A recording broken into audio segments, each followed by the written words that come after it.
दोस्तों आज हम इस मल्टीमीटर को चलाना सीखेंगे कि किस प्रकार से अपन इसमें वोल्टेज नापते हैं, किस प्रकार से हम इसमें एम्पियर नाप सकते हैं और उसी के साथ इसमें किस प्रकार से रीडिंग निकाल सकते हैं और कंटिन्यूटी चेक कर सकते हैं।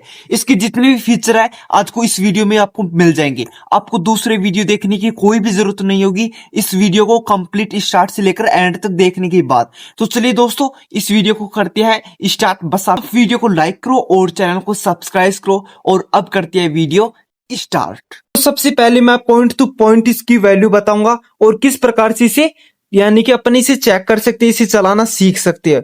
तो देखो दोस्तों मैं बिल्कुल आसान तरीके से समझाऊंगा जिससे इसे अगर बच्चा भी देखेगा तो उसके भी दिमाग में आ जाएगा। तो दोस्तों मैं आपको बताऊं नॉर्मलिटी, आपको एसी लाइट और डीसी लाइट को बारे में बताऊं। जो बैटरी के अंदर स्टोरेज होती है वो डीसी लाइट होती है और जो डायरेक्ट अपने घर के लिए होती है वो एसी लाइट होती है। यानी कि एसी लाइट के लिए डायरेक्ट ये लोगो होता है, यानी कि देख सकते हो उतराव और चढ़ाव। और डीसी के लिए होता है दोस्तों रेगुलरिटी यानी कि कंटिन्यूटी। और ये इसके लिए होता है एसी के लिए कुछ इस प्रकार का, यानी कि जो ये बताता है कि यहाँ पर एसी लाइट होगी और ये सीधी लाइन है, यहाँ पर डीसी लाइट बताई जा रही है। अगर आप किसी बैटरी की यानी कि मान लीजिए किसी सोलर पैनल की या फिर किसी बैटरी की वोल्टेज चेक कर रहे हो तो इसे यहाँ पर सेट करना होगा। अगर आपकी 3.7 वोल्टेज की बैटरी है तो यहाँ पर कनेक्ट करेंगे तो आपको यहाँ पर बता देगी।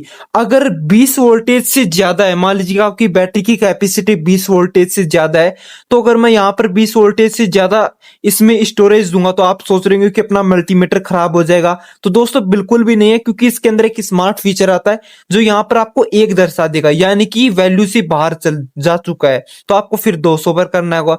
अगर 200 पर भी ऐसे बताता है तो फिर आपको 1000 पर कर देना है, जिससे यहाँ पर देख सकते हो हाई वोल्टेज, यानी कि इसकी वोल्टेज बहुत ही ज्यादा है।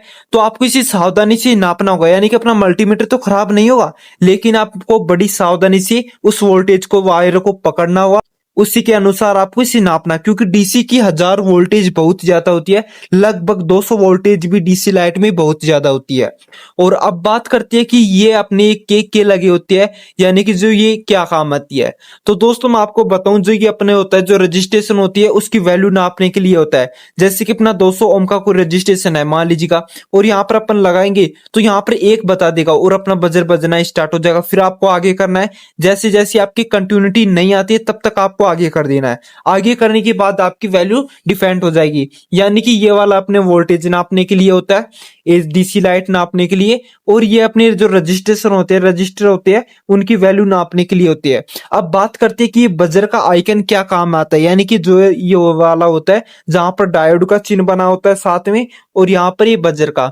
तो दोस्तों इसका कई काम होता है, यानी कि सबसे ज्यादा मुझे पता है कि सबसे ज्यादा मल्टीमीटर का इससे ही मदद काम किया जाता है। इससे क्या काम किया जाता है तो मैं आपको बताऊं। सबसे ज्यादा इसका काम होता है किसी उपकरण को चेक करना कि जल गया या नहीं जल गया है। इसकी मदद से चेक करते हैं दोस्तों ट्रांजिस्टर, या फिर ज्यादा से ज्यादा इसी की मदद से कैपेसिटर, इसकी मदद से मोसफेट और बहुत सारी आईसी को चेक किया जाता है कि ठीक है, और ट्रांजिस्टर को चेक किया जाता है कि ठीक है या नहीं होता।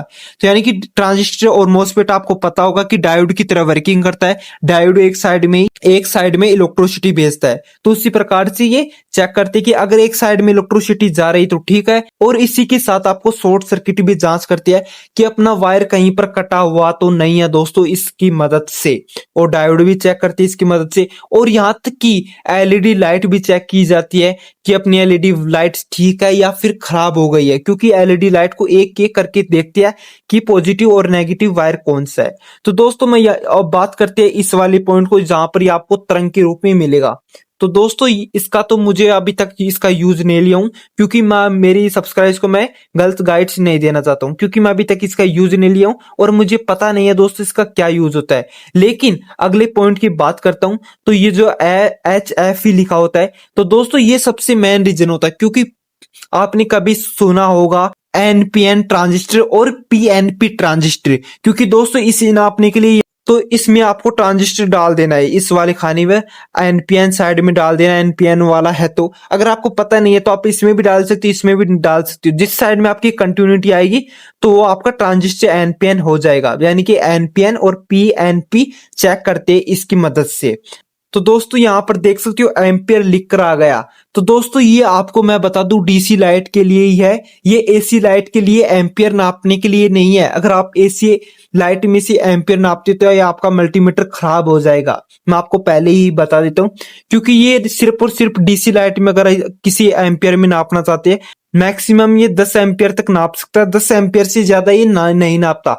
अगर इसमें 10 एम्पियर की पावर देते हो या फिर इससे ज्यादा देते हो तो ये आपका मल्टीमीटर खराब हो जाएगा। आप सोच रहे होंगे कि मैं बोल रहा हूं, नहीं दोस्तों ये मल्टीमीटर बोल रहा है। यहाँ पर आप देख सकते हो मैक्सिमम 10 एम्पियर, तो यहाँ पर लिखा हुआ है मैक्सिमम 10 सेकंड, यानी 10 सेकंड अगर आपने ज्यादा टाइम तक इसे रखा आपका फ्यूज खराब हो जाएगा। यहाँ पर देख सकते हो इच 15 मिनट्स अनफ्यूज्ड, यानी कि आपका फ्यूज उड़ जाएगा। तो दोस्तों यहाँ पर क्लियरिटी लिखा हुआ होता है, यानी कि एम्पियर की होता है, लगभग ये 10 एम्पियर से ज्यादा ये नहीं नाप सकता ये मल्टीमीटर।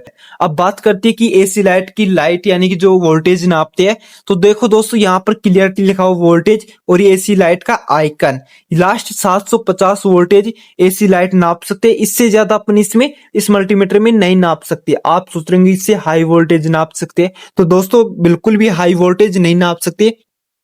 अगर आप कोशिश करेंगे हाई वोल्टेज नापने की तो ये मल्टीमीटर अपना खराब हो जाएगा। दोस्तों मुझे पूरा पता है कि आप ये वीडियो अगर आप स्टार्ट से लेकर एंड तक देखे होंगे तो आपको दूसरी वीडियो देखने की कोई भी जरूरत नहीं होगी। अगर आपको फिर भी कोई डाउट है तो मुझे कमेंट सेक्शन में जरूर पूछिएगा, और अगर आपको वीडियो पसंद आई तो वीडियो को लाइक कर देना और चैनल को सब्सक्राइब करना ना भूलिएगा। मिलते हैं अगले वीडियो में जल्दी। जय हिंद, जय भारत।